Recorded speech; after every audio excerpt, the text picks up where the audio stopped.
What is on top of the deck? What is on top of the deck? Oh, it's Lightning Helix! Oh my god! Oh my god! Welcome to Hunt the Week. Hello, everyone.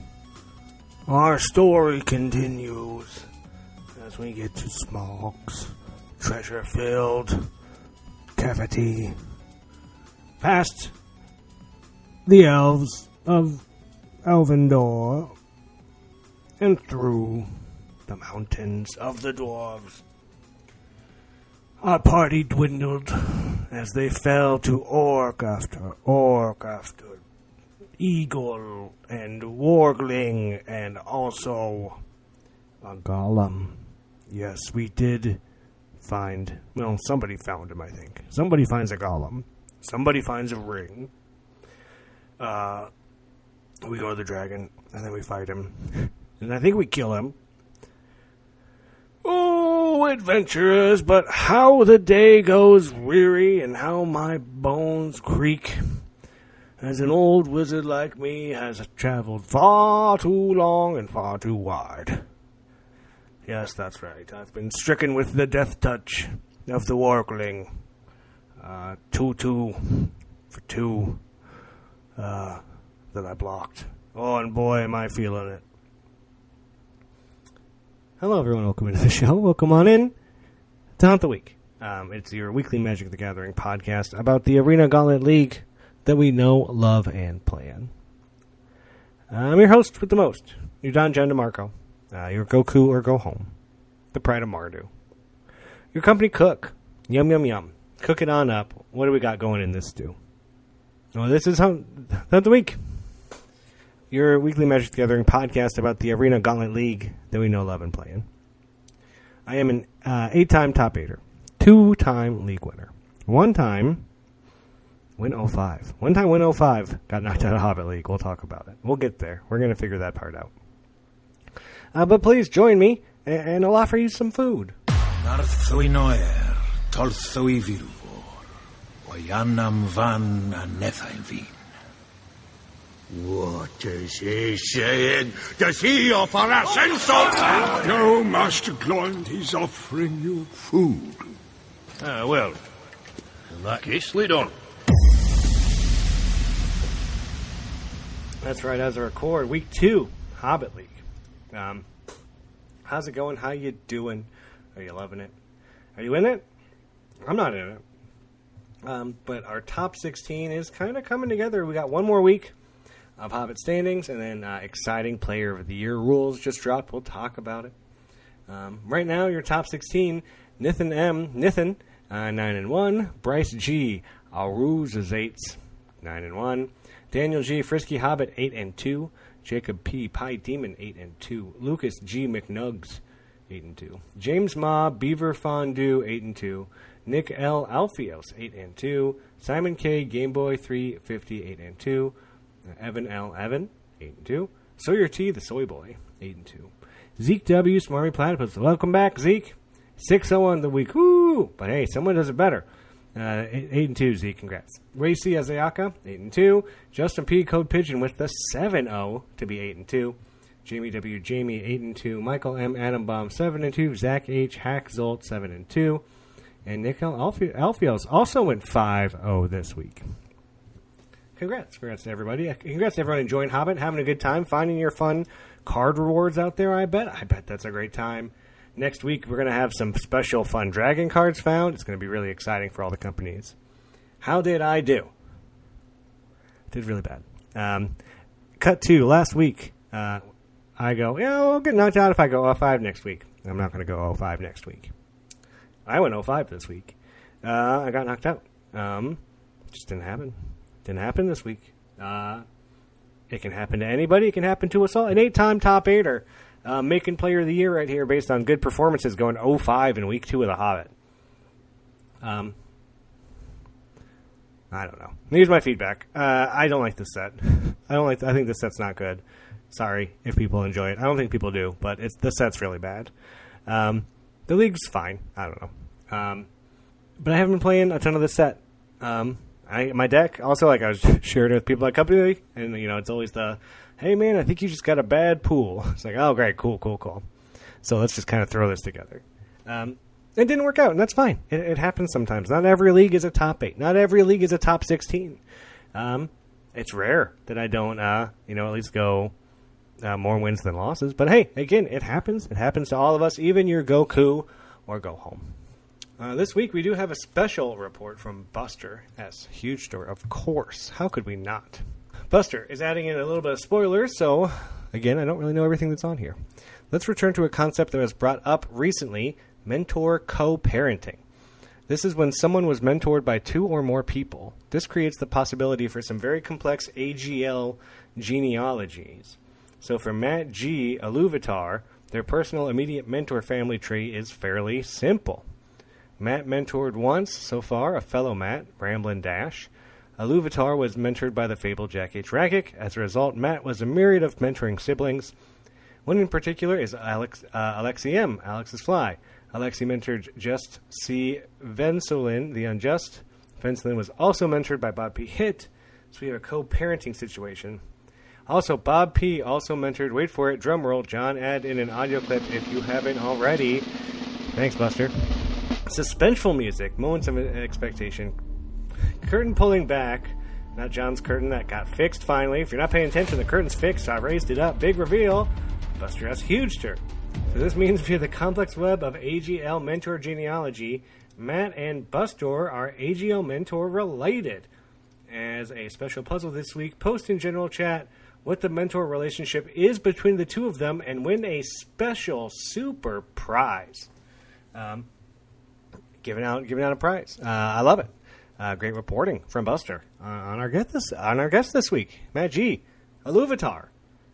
Happy to have him on. Let's go. Let's go ahead and let's make a journey together.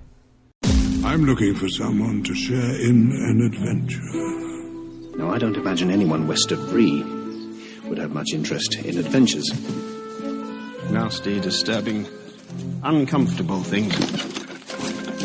Make you late for dinner. That's right. This week I'm adventuring with none other than Matt G. Iluvatar. We talked about him last week. His company's been doing great. Although, quick company standings, because I think it has changed. Iluvatar currently number 3. Aurazazate's number 1. Rezra number 2. Frisky Hobbit number 3. But Aurazazate's, no, you got to come on and tell me how to pronounce that. I'm real sorry, but you're going to have to do it. Currently number 1 company. But Matt's been having a great year of leagues. He really has been. Been doing a lot of really good winning.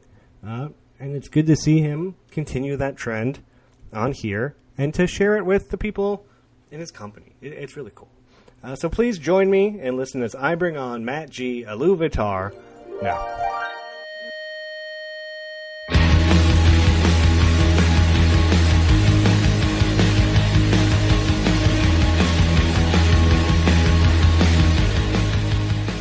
All right, everyone. This week, I am joined for an adventure with none other than Matt G, a.k.a. Iluvatar. Am I doing it right? That's good. Iluvatar 777. Good. Because even when you sent me like the broken down pronunciation of it, I spent a minute just reading it and being like, I still don't know if I have this. I just don't want people thinking that I love ATARs. I don't know what that is. In 4 years, they're going to come out. They're going to be like a nasty thing. And they're going to be like, yeah, man, you've loved this thing forever. It's like, no, that's not what it is. No. Exactly. Well, I'm super excited to talk to you. Matt, you're a great player. You've had some great leagues. And right now your company is crushing it. And you're also having a great time. There's a lot of good things happening on Matt's world right now. So I wanted to bring you on. I wanted to talk about it. And I want to start where I always do. When did you start playing Magic? Yeah, so I got my notes here. I think in 2012, I went to a game store with some college friends. They had me build like a bargain bin deck, but I didn't really get the game then. I was super into board games. Yep. From then until like COVID. And I live up here in Boston, we would go to PAX East for the board game section only. Yeah. You know, that room is ginormous, but you go to the back and there's just an amazing board game area back there. New games, unpublished games, all kinds of stuff. So I think it was Guilds of Ravnica. They were running an event, a Magic event, and we were there for 3 days. We were like, okay, we can spend a couple hours doing this tournament. Magic's kind of like a board game, right? Yeah. Anyway, so sealed event, some kind of low-level qualifier. It was a blast. Built a red-green Stompy deck and was pretty much hooked. Installed Arena, and here we are. And you've been back ever since. Are you limited only? You play other formats? What's that?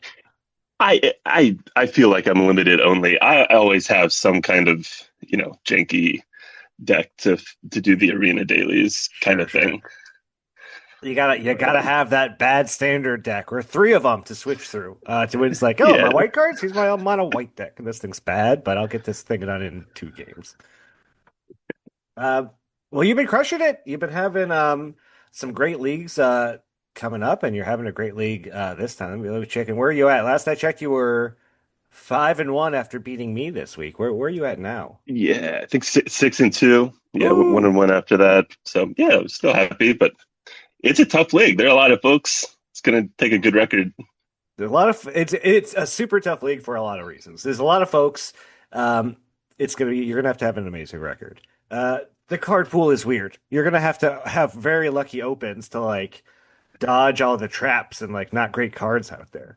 But I am starting to see like all kinds of stuff happen. Like today, I got ran over by a blue, green, white deck, and it's like, well, I wasn't expecting to see those colors, but it's coming together out there. So it's even more scary because it's like you got to be aware of everything, Yeah, I'm glad to hear that it maybe is opening up a bit. I mean, my experience with both the draft and AGL has been mostly like red-black based all the time, mirrors, which honestly, I kind of enjoy that in this set. So that's what it's the not set the is. worst thing.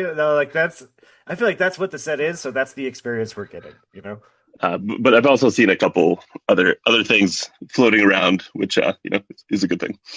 It's happening. I mean, they did a good job expanding the set, I think, so that some of these cards are seeing play that they brought in, and it is changing things up a little bit. We'll see how it all works out in the end. Yeah. My big thing with that is I'm just so I hate the small set. I'm so glad this is maybe our last small set.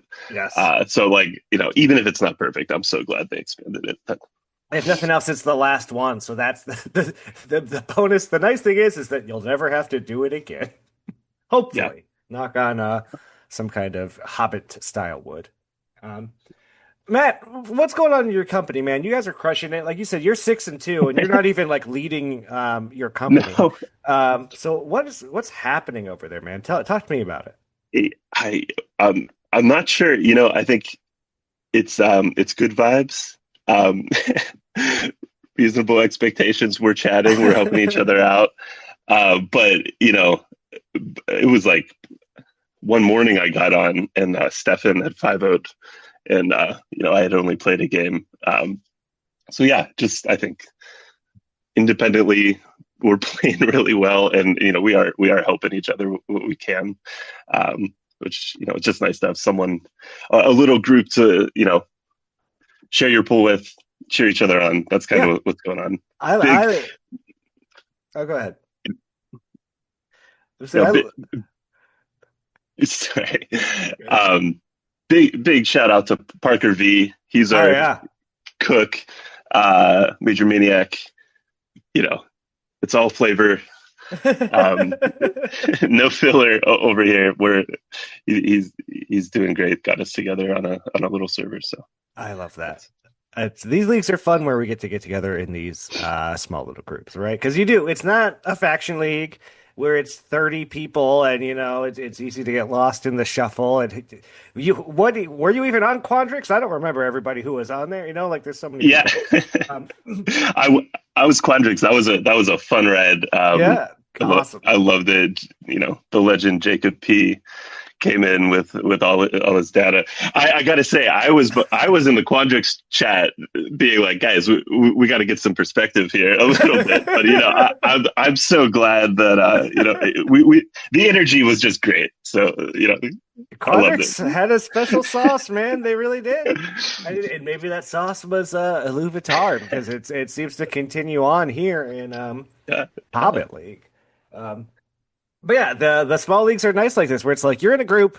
The group doesn't really matter, but it kind of does if like it's a good group, and if you guys are like vibing really well, I think it allows us to be more personable, and it allows it to be able to say, yeah, I remember that league. That's the league where I was on so-and-so's team, and we did this, and like we pushed the ship or whatever, and we went to how you guys must have so many rewards now. How many rewards do you got? Have you got good ones? Have you got any like playables?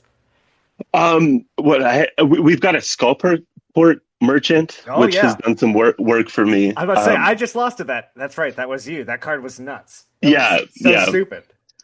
Love that guy. I think I have some other playables, but nothing to write home about beyond that.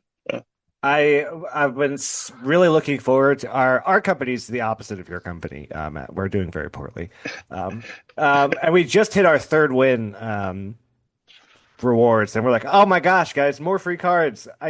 Who's excited? Like they were all green cards. It's like, I hope someone's in green. And then we looked at no. These cards are all like unplayable. We're like, oh yeah. Sorry guys, keep trucking.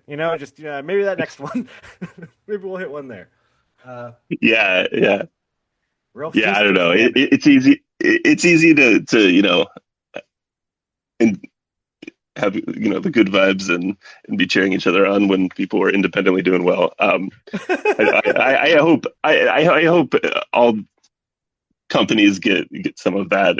I just like, honestly, I just like having people to cheer on. I think that's fun. And in a couple of leagues, I'll remember when I cross paths again. Oh, hey, yeah, I was looking at your pool. Yeah, or hey, yeah, you're my Hobbit. Is your Hobbit having a good time? Your new player? Yeah, I'm not sure who our Hobbit is. I think I know. I think it's Brandon, and he is doing very well. That's great. Yeah. Oh yeah, no, he is our Hobbit. Yeah, he joined from the Reddit post. He wanted to shout that out. Oh, nice. Jack getting those posts out to bring people in, because he's been playing forever. Brandon said that he's kind of sick of Modern Limited, and this is kind of like an exciting new way to play Limited. I think a lot of us have felt that. AGL is a spot for us. Yeah, it's for all the people that don't want to just play Magic. You want to give it a little twist, a little salt and pepper on top. It's delicious. Yum yum yum. Yeah. Well, I hope your company keeps doing great. I mean, I hope you keep doing great. You guys are having a great time. I think you guys are going to remember this league for a long, long time. So keep enjoying it. And a shout out to you and your company over there, who are scary people this league. Super scary. Super scary. But Matt, I would love to know. And I ask a lot of people this question because it tells me a lot about you as a person and you as a player. What is your favorite Magic card? Oh yeah, it's a good question. I think, on one hand, as like limited junkies, the specific cards don't matter that much to us. Mm-hmm. I'm always ready for the new set. Right. So I want to give one limited shout out to Disturbing Mirth. I love Duskmourn. It's probably my goat. And that was just a cool build around that just tied into all the themes of that set. You're watching me Google it. I know you're watching me Google it. And I'm like, what card is this? Oh, yeah, I remember this card. This card's great if you're doing this thing, Yeah. When Disturbing Mirth enters, you may sacrifice another enchantment or creature. If you do, draw 2 cards. When you sacrifice Disturbing Mirth, manifest Dread. Great one to have in multiples. Great one to have in multiples. It tied into like the Delirium theme and all the different things going on there. Anyway, a quick shout to Duskborn. I settled on Mizzet Reborn as my favorite card. So this was about the time I started playing. He's a Wooburg dragon, 6/6 flyer, and when he comes in, you look at I think it's 10 cards. And for each color pair, you can grab one 2-color card and put it in your deck. Mm-hmm. Yeah, I love my guy Niv Mizzet. Are you a soup guy? This is a soupy card. Are you a soup guy, man? It is. It is, and I'm not always. I think that this card is just like a great high concept execution. It's like so Ravnica. Yeah. This 2 colors thing that's going on there. Yeah, and it's got a little bit of Timmy, Johnny's, and Spike. It's this big dragon, but it does this weird thing with colors, and Niv to Light is a deck that has done work. And that's kind of what the way that I look at myself as a Magic player is like I've got a little bit of all of that. I'm not a pure Spike. I'm not a pure Johnny, but I got a little bit of all that in me. So Niv Mizzet Reborn. And a really fun card to like deck build. Like this is a card that like you want this effect to be like maximized. Like you can play this in like a 2-color deck, but like it's not great, But when you play it in 5-color and you've got 8 other guild cards and you can draw 6 or 5 off this thing, like you did it. You feel like you did the thing, and you did it from start. Like when I built the deck is when I started doing this before I even started playing. Like definitely a deck construction rewarding thing here. Yeah, for sure. And yeah, great answer. Definitely has a lot to do with Ravnica, the 10 guilds. Try to play them all. Niv's in charge. Very cool. Matt, been asking this question lately. We've had some good answers. League hot take. Thing that you like that people don't. Thing that people hate that you like about the AGL. What's your hot take? All right. I don't know how hot any of this is. I don't want to get myself into trouble, but I think we have so many people that care so much about AGL, the community, the design. Yep. And we have fantastic conversations all the time about every detail. And that's part of what makes AGL awesome. Yeah. I think a lot of conversation loses sight that AGL is a $7 buy-in, flat payout, month-long experience. Yeah. Held together by community buy-in. Yeah. There's my yeah.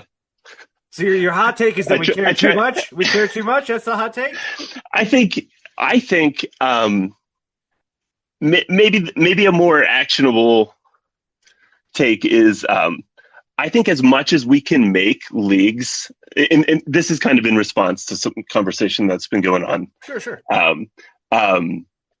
As much as we can make the game of a league about sealed pools and playing matches, building and playing matches with sealed pools, the better. So people are going to find every edge they can, and I think that's good and it's fine. I don't think sharking's a problem, and and all that. But as kind of like a community goals of what AGL is, I think that there's some tension in those things. If we really wanted to be playing for stakes, we would be playing for more stakes. Yeah. Concrete stakes. And so, like, as we're thinking about designing leagues, but also just the community in general, I like the idea of, making the game about the game. So do I. No, because a lot of the stakes really come from, because like I said, we win. When you win a league, you win store credit, like, whatever, $50, $100 store credit to some store.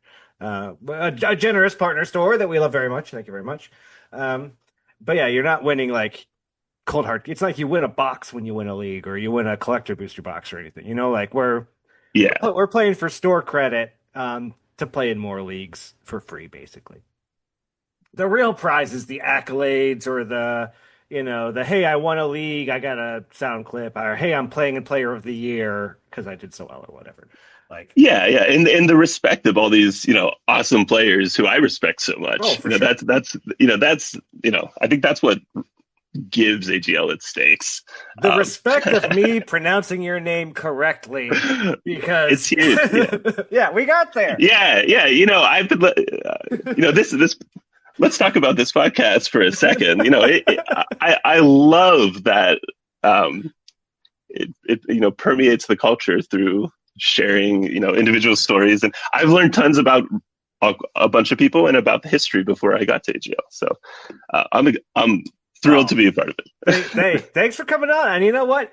For people that are new listeners, maybe even people that have only come in like the last year, this podcast has been going on for like 4 years. Like, Nick A was messaging me the other day. He's like, and we were just talking about old people that had been in the league that he didn't know who they were and he wanted to learn more about them. I was like, they've come on the show, man. Like, go back 3 years. Here's an episode. Like, if you want to hear them, or even like people who are still in the league now, who like a lot of people have been on throughout the years. So you can learn about not just leagues, but like so many people that have come through and gone, or that are still here, and now we have Matt G at it. When you have LC members on and whatnot, like there's an insight peek behind the curtain, and that's it's really cool. I know. It's, if you ever wanted to learn about league design, cube design, how to win a roto draft, I've got shows on them, man. 3-card blind. I still don't really understand 3-card blind, but that's out there. Listen to Nick. Talks about. I don't have time to understand 3-card blind. Oh no, yeah, my brain hurts every time I try and think about 3-card blind. I'm like, okay, no, it's not for me, not for me. But I'm glad people like it. It's a cool format, and it's one of those things that like I didn't know it existed until League. Like, there's so many formats. Even Winston. It's like I never played Winston until people started Winston drafting on the Discord server. I don't know. The community is great, and I like it. The hot take is, guys, it's $7. Don't stress it so much. I like it. All right, we got a lot of league questions for you. Are you ready? I'm ready. Let's go. We got some good ones. Tim A. Flavatog. Great corgis, Tim. Tim would love to know. With a name that references the creator in the Lord of the Ring universe, clearly you are a self-professed Tolkien fan. What is something in Hob that you feel like the designers just knocked out of the park? Flavor, art, mechanic, specific card? With how maligned the set has been, I want to hear something positive. Oh, good question. I'd forgotten the end of that question. Shout out Quandrix. They just know each other. That's the thing. He just knows. Yeah. They know each other, the Quandrixes. They see him walking down the street. They give him a shake of the hand. It's funny. I'm enjoying this set. It's the first small set I'm enjoying. I love Tolkien, and the flavor has not meant that much to me, honestly, playing. Yeah. I think my big realization is I wonder, I think The Hobbit is maybe just too whimsical to really translate well. Yeah. I had to look through the card file, and there aren't a lot of designs that feel incredibly evocative compared to like Final Fantasy, which I don't know that property at all. And a lot of the designs of those cards really evoke something for me. Yeah. No, for sure. That's kind of the high level take. Here, two that I really like. I mean, I do think My Precious is a really good take on the ring. That card's great for two things. Okay, let me talk about this card for a second. That card is great, and it's stupid, and it's broken, and it's also doing terrible in the format somehow, which I don't understand. Because, like, unblockable hexproof is like, get fucked, man. Like, I had somebody play that against me, and I was like, I can't deal with unblockable hexproof. This is everything I hate about cards. Like, but it has a terrible win rate too. It's like, how is that possible? Like, that's the thing that I don't get. Like, this card should be incredible. Yeah, I think red-black is more aggressive than it's about the sacrifice value, and I think the format's too fast. The life matters, and putting a 3 mana artifact in your deck for kicks is not where you want to be. It draws cards. It's a card that draws cards. It gives you an unblockable hexproof guide. I can't play it. Crazy. Yeah. But yeah, also great design. It's super strong. Yeah, I think it tells the story of the ring from the ring's perspective. Yeah. We got the strangling of Deagle, and then what the ring does. Yeah. No, sure. Let's shout out Bomber. I do think a lot of the dwarves are pretty cool. Mm-hmm. I love Bomber, so that's the 3 mana 5/3 that doesn't untap unless you have Unending Story. Okay, what's this guy's deal? I mean, he's just a massively overweight dwarf, and he is going to fall asleep at the campfire unless you've got some great stories being told. So I think that's cool. Oh, I like it. We found some good ones. Our next question is from Evan C. Piece of Crab. You and your friends making sand structures of the Lord of the Rings movie locations on a New England beach was actually quite impressive looking. What have you made that you feel tops such creations? I couldn't believe that he dug this up, but he's like the Nardwuar of the AGL, man. Evan will figure it out. Yeah, so like 15 years ago, we built Middle Earth sandcastles. I think a lot of my creative energy in adulthood has shifted to things like software and music a little bit. Sure, yeah. So like I have to go back to like high school when I was building. I was still building like Kinects, or like a plastic toy, kind of like a Lego competitor. Yeah, for sure. We had these false ceilings in my house. And so I figured out how to clamp onto them. So I would just build like cities hanging from the ceiling. That's dope. And then marble chutes and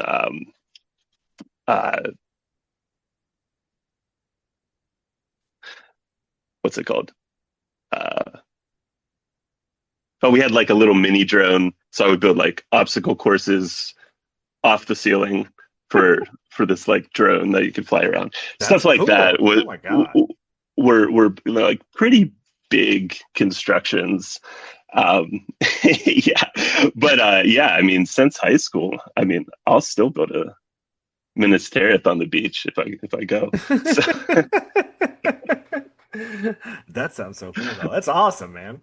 And yeah, watch out, Evan. If you come on the show, Evan will find out some thing about you that you may not have thought about in a long time. He's really good at doing it. Oh, quick note. That video of my friends, the narrator is Matt St.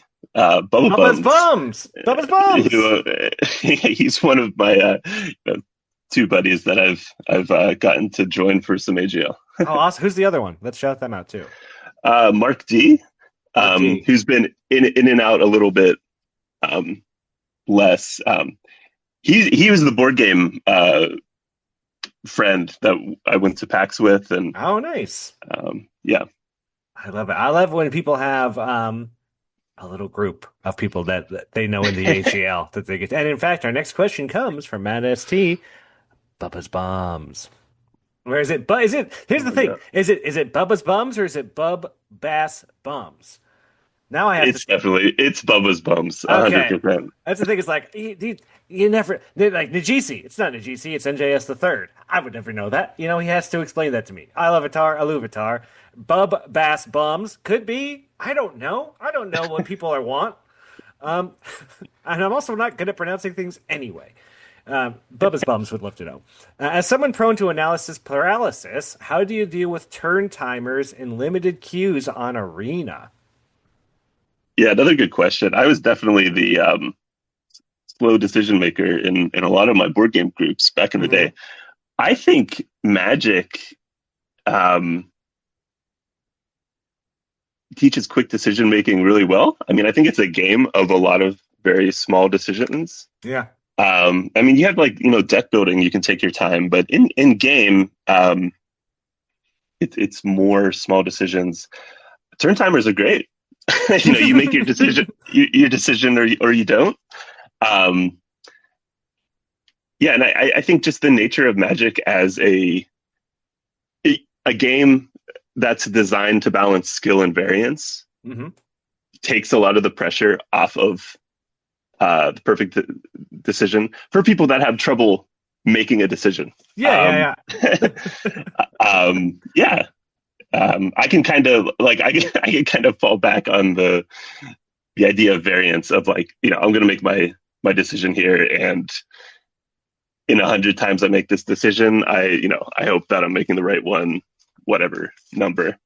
It's not going to be 100. Sometimes the decision you make that looks right and feels right, it's not right, and you don't know until later. Magic's all about a game of information that we have and don't have. Turn timers and limited queues. I'm here for it, man. I'll play my cards. We'll figure it out, or you'll disconnect and maybe I'll win a game because of timers instead of I just sitting there. And now we can report the ropers on right in the client. I know, right? That's interesting. Report the ropers, huh? I don't know. They won't give us chat, but I can report someone for roping. Come on. Or a two-headed giant, or even commander. Give me that stuff. Zach H. Hacksolt would love to know. Pick one and explain why. Stew, soup, curry, or goulash? So I'm going with my gut. It's going to be stew. Okay. I like it. I am a crockpot man. Yep. I want to throw a bunch of stuff in there in the morning. Mm-hmm. The house will smell amazing. We're going to eat good for like a week afterwards. I'd make a lot of like crockpot meals.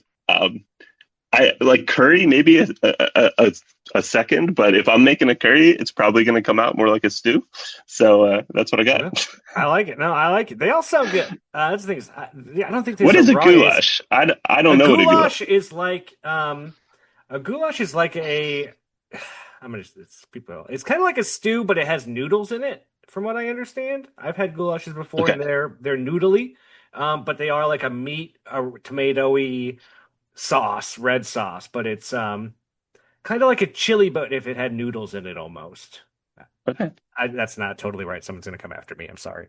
But I don't know. Stew, I think, is a great answer because, you slow cook that all day. You put in whatever you want. Curry's interesting. I just never make curry at home.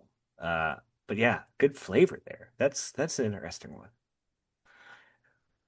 Jack H. Rakic would love to know what do you feel how you have contributed to your success this play season, going from 0 finals to 3? And bonus, if you have time, tell the pod about your mentor pairing for Marvel Superhero League. Yeah. So Jack, my mentor, he's played a big part in my AGL experience. He's got a great. We have a little server with all his mentees, and that's where I've gotten tons of advice and kind of awesome. learn the ropes of what the AGL format is. That's been huge.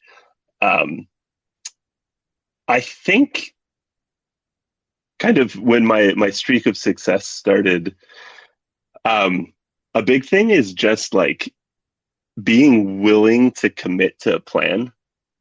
I think it's great to like, I love getting input on my pool and sharing it. Yeah. Getting ideas. What did I miss? But at a certain point, like your pool is going to do a thing. Your deck has a plan to win. Yeah. It's not just putting all the best cards together. It's what's your plan. So like, I look back at the decks from when I've made finals, like Shadowmoor, the half of that league, I had a ramp deck, and like ramp isn't really the best place to be most of the time in limited, I feel like. Yeah. But I had all the pieces, and you had to decide what you were doing because you were allocating packs. Yeah. And so just like really went hard on this kind of A/B ramp play big bombs.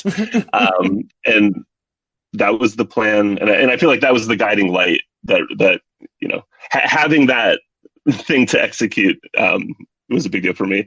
SOS, just like I was an aggro black-white deck, and it's like I never strayed from the path. I got a lot of advice to like splash, and I was like, you know what, I got to get down and get damage in. Exactly. That sort of thing. So I guess that's my advice is like, it takes some time to learn the format. Maybe if you're not, I don't know. I hadn't even played that much sealed prior to AGL. Yeah. But like once you start figuring out the ropes, like figure out what your plan is and commit to it. I love it. Have your plan and make sure, again, you don't want your aggro deck splashing. You don't want your ramp deck having a bunch of crazy hard to hit 2-drops or something. Like have a plan. Yeah. Our next question is from Buster S. Hugester. How do you think AGL would change if Star Trek brings a massive influx of new players and the league is 400 people? Good question. I think so. It's a couple things. I think, like community wise, more side events, more active channels, and people talking in different places. More people caring about AGL and having opinions about what AGL could be. I joined right before a couple leagues before Final Fantasy and then SOS. Yeah. Okay, those are some good ones. Yeah. That was our peak of player count. Yeah. And there was just like a lot. I think that we handled that gracefully from what I could tell. And like, we added the second mega draft, and I think that was appropriate. Yeah. But the core format scales. It's fine. Yeah, so I think it'd be good. But yeah, no, I think honestly, just more people around doing cool stuff. More ideas, right? More people to help. More people to make bots. More people to fix things. More people to have ideas. More How about 400 people? We got 4 mega drafts, and then the winners play a 4-person 2-bert playoff draft. I learned about this thing, 2-bert. I don't know 2-bert. It's just a small cube, I think like 180 cards. Built for 2 or 4 people to draft. Huh. I don't know. I haven't played. Sounds fun. I get my brain's going on that right now. I know Johnny has a bar cube that's made for like 4 people, and I've played that. It's really fun. Neat. I think it's missing a color. That's how it works. It's like it doesn't have white, but it has all the other colors in it. Okay. And it's a bunch of it's a bar cube, so it's a bunch of like kind of like crummy cards. You don't sleeve them. You play them around. They're meant to get all like beat up and stuff. It's fun. Our last question from Georgie C. Yasunori. What's the absolute worst Universes Beyond you can imagine that realistically could be made? We all joke about the Rizzler and Costco guys Universes Beyond or whatever, but just stick to ones that you think you would go, of course they would do that if you saw an announcement. Yeah. I mean, it's hard to imagine on one hand worse than like New York City TMT. Like I'm not in for that. Honestly, what I've seen of Star Trek looks really bad. And, I'm not a huge Trekkie, but I'm more of a Trek fan than I am Teenage Mutant Ninja Turtles. Yeah. I like from Marvel, I don't know, like Power Rangers would be really bad, but would play on the kind of millennial nostalgia. Yeah, I can see that working. That it's you say that, I'm kind of excited. They had a lot of cool bad guys in that show. Yeah, I don't know anything about it, but I could just, it just seems like it could fit. The worst, I think I settled on the worst is like just absolutely milking the millennial nostalgia, like some Nickelodeon property like SpongeBob has enough going on that they've already done the Secret Lair. Like they could construct a world I'm gonna go with that as the absolute worst possible. That's as far as it'll go. I love it. It seems like it would be shoehorned in there for sure, and it seems like it could be possible all at the same time. Great answer. Well, Matt, I want to thank you so much for coming on the show, man. Thank you for your time. Thanks for beating me in League. Thanks for being a great community member. Thanks for being a part of a great company. I don't know what else to say, man. You've been crushing it lately, and it's great to finally talk to you about it all. So thank you. Thank you for everything that you do. Yeah, well, it's a pleasure to chat. I love that this podcast exists, and I'm just excited to be contributing to the AGL mystique, whatever this is. So. You're in there, man. Your name is now etched in the podcast. We'll get you in there for a league win or a mega draft win soon, and from there. I gotta figure out how to make mega draft first. I'm getting to the finals. I'm not mega drafting very well. I got to tell you, it's a lot of luck. It's a lot of luck in the mega draft. I think that anyone will tell you. Like, you got to open the good cards and then you got to draw them, and it happens. But hey, good luck out there this league and keep crushing it. Maybe this will be the one for you. All right. Thanks, Sean.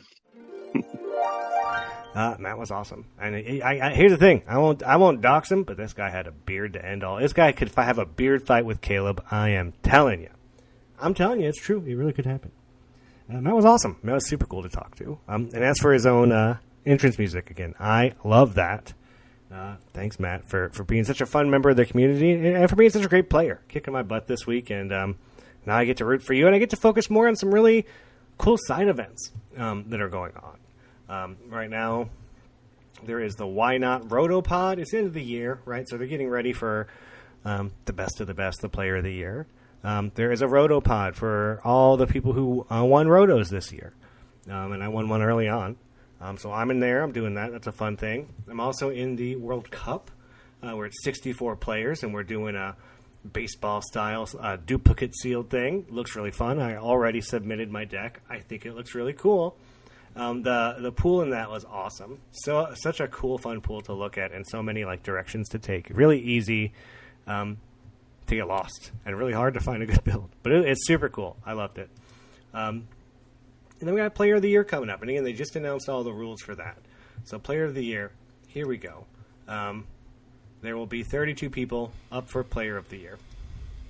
They will get an announcement, and then they'll all be pinged and asked. Also, congrats to Bob. Come and join in the league committee, effective now. Way to go, Bob. Awesome. So happy for Bob that he just kind of comes in. And to see Bob just kind of step up, it's great to see. But yeah, the mega drafts, the Player of the Year is everyone's split into pods of 8.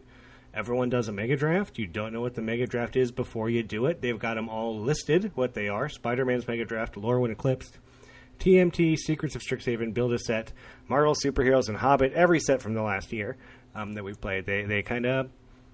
We're going to replay the mega drafts. It's really cool. Then you have to play against your whole pod. Top 4 people move up. Bottom 4 people get eliminated. Then they do a sealed pool of every one pack from every set we played this year. And then they do a mega draft with one pack from every set we played this year. Looks awesome. Looks excited. Can't wait to sign up. Can't wait to be a part of it. Hopefully I don't somehow blow it. I think I'm super locked, but you say I also said I couldn't go 05 last week, so going, yeah, I'm pretty sure I'm super locked for Player of the Year, and then being like, oh, okay, well maybe no, we should be fine. We should be fine. Very excited. It'll be my 3rd, 4th Player of the Year in a row. I've only missed one since I started, and it was one that started the league after I came in. I would have had to have won that league to be in that Player of the Year, and I got 2nd in that league. But we love HEL. We come back for more. Excited for Hobbit to wrap up and see what comes next. Excited for Player of the Year. Excited for my Rotopod that's really neat and crazy. Really fun building from Adam and Jack. And everyone's John D. Daily Draft. So many people are putting in so much work right now. Thank you to all those guys. Thank you to everyone in my company, even though we all got eliminated in week 2, but one of us, I'm pretty sure. So... sorry guys, wasn't our cup. We are second to last, 19 and 36. Ooh, wasn't our league, guys. 4-6, 4-6, 6-4. Yeah, we only have one person alive in our company. Go get him, Chris PR, Dark Dragons. Go get him. Until then, I hope you get to keep a good 7. You want it, I want it. I want some good cards. Even if the set's not good, I want to play the game. I want to have some good cards. And I hope that Shuffler's in your favor. Because it's going to go up, it's going to go down. It's going to go all around. So please, shuffle up, and let's play. Until then, I guess this is Go Home.